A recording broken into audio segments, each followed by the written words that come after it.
আচ্ছা, আগের ক্লাসে আমরা তাপগতিবিদ্যার প্রথম সূত্র, তাই না, 4টা প্রক্রিয়া আলোচনার কথা বলছিলাম। সেখানে আমরা সমষ্ণ রুদ্ধতাপীয় প্রক্রিয়া আমরা আলোচনা করছি। আজকে আমরা সমচাপ এবং সম আয়তন প্রক্রিয়া নিয়ে আলোচনা করব। কেমন? খেয়াল করো, সমচাপ প্রক্রিয়া আমি বলি, তোমরা সংজ্ঞাটা লিখে ফেলো, যে প্রক্রিয়ায় কোনো সিস্টেমের চাপ স্থির থাকে। কি বললাম? যে প্রক্রিয়ায় কোনো সিস্টেমের চাপ স্থির থাকে তাকে সমচাপ প্রক্রিয়া বলে। বিষয়টা ক্লিয়ার? আচ্ছা, মনে করো এটা লেখা আমি এখানে লিখে ফেললাম। ওকে, এবার একটু খেয়াল করো, আমরা সমচাপ প্রক্রিয়ায় আমরা কোন সূত্র আলোচনা করতেছি? তাপগতিবিদ্যার দ্বিতীয় সূত্র। তাহলে তাপগতিবিদ্যার দ্বিতীয় সূত্র ছিল এরকম যে ডিকিউ সমান হচ্ছে ডিইউ প্লাস ডিডব্লিউ। একটু খেয়াল করো, সমচাপ প্রক্রিয়া, যে প্রক্রিয়ার চাপ কি থাকবে? স্থির থাকবে। আমরা সমষ্ণ প্রক্রিয়ায় পড়ছিলাম তাপমাত্রা স্থির, এর জন্য ডিইউ শূন্য হয়েছিল। রুদ্ধতাপীয় প্রক্রিয়ায় বলছিলাম তাপ স্থির, এর জন্য ডিকিউ শূন্য হয়েছিল। কিন্তু এখন বলা হচ্ছে চাপ স্থির, তাহলে শূন্য কি হবে? এখানে কি চাপ নামক কোনো রাশি এখানে আছে? যেহেতু চাপ নামক কোনো রাশি এখানে নেই, তার মানে এখানে শূন্য হওয়ারও কোনো কিছু নেই। তার মানে আমার মেন সূত্রটাই হচ্ছে ডিকিউ সমান ডিইউ প্লাস ডিডব্লিউ। ওকে, আশা করি এতটুকু ক্লিয়ার। আচ্ছা, আর এইখান থেকে যদি আমি কাজ লিখতে যাই, যে কাজ ডিডব্লিউ ইকুয়াল টু কি? পিডিভি। একটু খেয়াল করো, চাপ স্থির। স্থির মানে কি? চাপের কোনো পরিবর্তন হচ্ছে না। যেমন এখানে ডিভি দ্বারা কি বোঝাচ্ছে? আয়তনের পরিবর্তন। কিন্তু এখানে কি ডিপি আছে? ডিপি যেহেতু নাই, চাপের পরিবর্তনও নাই। বিষয়টা ক্লিয়ার? তার মানে এটা এভাবেই থাকবে। ক্লিয়ার? আচ্ছা, সমচাপের পরে এবার আমরা লিখতে পারি যে সম আয়তন প্রক্রিয়া।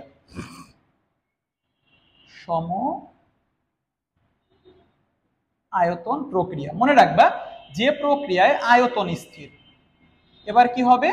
যে প্রক্রিয়ায় আয়তন স্থির, মানে যে প্রক্রিয়ায় কোনো সিস্টেমের আয়তন স্থির থাকে তাকে সম আয়তন প্রক্রিয়া বলে। তাহলে সূত্র কি? ডিকিউ সমান ডিইউ প্লাস ডিডব্লিউ। আচ্ছা, এবার একটু খেয়াল করো, এখানে ডিভি মানে কি বোঝাচ্ছি? হ্যাঁ, আগেরটাই কি ছিল? এটাকে আগেরটা কিন্তু ছিল সমচাপ, এবার কিন্তু আমরা আলোচনা করতেছি সম আয়তন, মানে আয়তন কি থাকবে? স্থির থাকবে। খেয়াল করো, এটা তো যেরকম আছে থাক। এবার আমরা একটু কাজের রাশিমালাটা দেখি, D W equal to P D V. D V মানে কি? আয়তনের পরিবর্তন।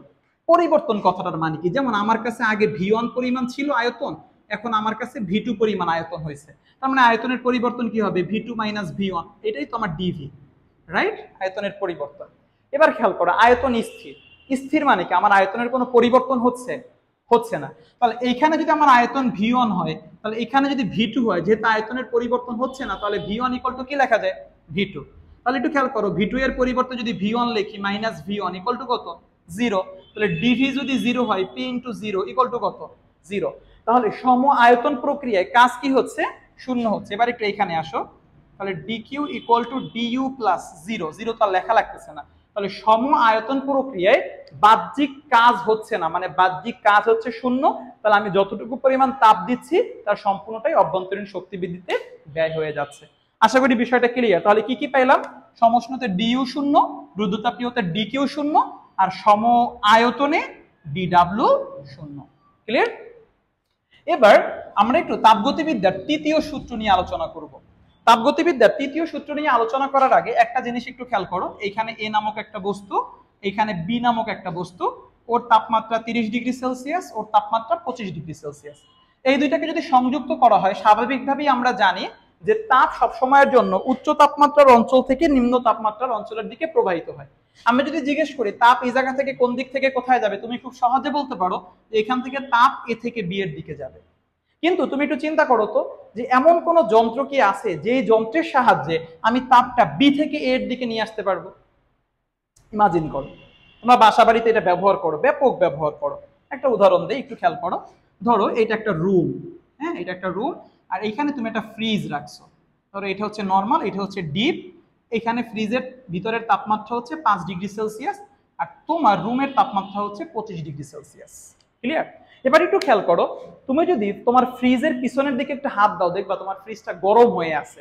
কেন গরম হয়? একটু চিন্তা করো তো।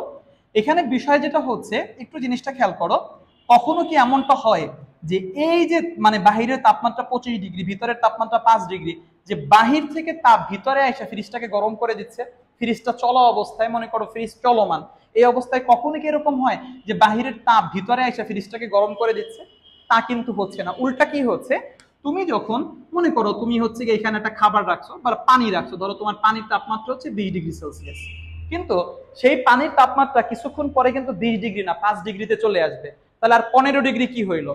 এখানে ফ্রিজ যেই কাজ করে, এই যে বস্তু থেকে তাপটাকে শোষণ করে কম্প্রেসারের সাহায্যে সেই তাপটাকে বাহিরে পাঠিয়ে দিচ্ছে। জিনিসটা খেয়াল করো, এখানে ছিল নিম্ন তাপমাত্রা 5°, এখানে উচ্চ তাপমাত্রা 25°, হওয়া উচিত ছিল 25 থেকে 5-এ আসবে, কিন্তু জিনিসটা সেটা না হইয়া 5 থেকে তাপটা মানে এই যে পানির তাপমাত্রা ভিতর থেকে তাপটা কোথায় চলে যাচ্ছে? বাহিরে চলে যাচ্ছে। ফলে পানির তাপমাত্রা 20 থেকে কত হয়ে যাচ্ছে? 5 হয়ে যাচ্ছে। মানে জিনিসটা যা হওয়া উচিত ছিল তার উল্টা হয়ে যাচ্ছে। কিন্তু এখন একটু চিন্তা করো যে এই ফ্রিজটা এখন বন্ধ অবস্থায় আছে, মনে করো 3 দিন কারেন্ট নাই তোমার বাসায় বা 4 দিন বিদ্যুৎ নাই তোমার বাসায়, ফ্রিজটা এখন বন্ধ অবস্থায় আছে। বন্ধ অবস্থায়ও কি সেম কাজ হবে? সুযোগ আছে? বন্ধ অবস্থায় কিন্তু সেম কাজটা হওয়ার সুযোগ নেই। তাহলে আমরা বলতে পারি যে এই ফ্রিজের ভিতরে এমন একটা যন্ত্র আছে যে যন্ত্র নিম্ন তাপমাত্রার অঞ্চল থেকে উচ্চ তাপমাত্রার অঞ্চলের দিকে তাপ প্রদান করে।